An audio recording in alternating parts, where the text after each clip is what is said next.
స్థానం నుంచి 3వ స్థానానికి కూడా ఎదిగేటువంటి అవకాశం ఎంతో దూరంలో లేదు.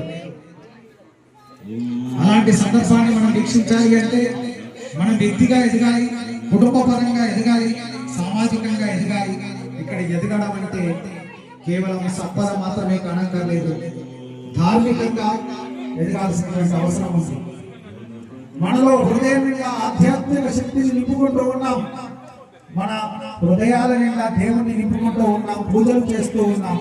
పండుగల సందర్భంలో సమస్త హైందవ జాతి సంఘటితమై సమిష్టిగా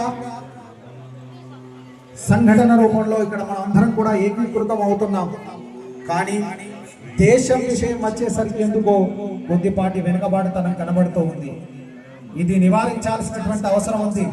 దేశం విషయంలో కూడా మనం అందరం కూడా సమైక్యం కావాలి, సమస్త హిందూ జాతి జాగృతం కావాలి, చైతన్యం కావాలి. అలా ప్రతి హిందువు ఏకమైన రోజు, ప్రతి హిందువు జాగృతమైన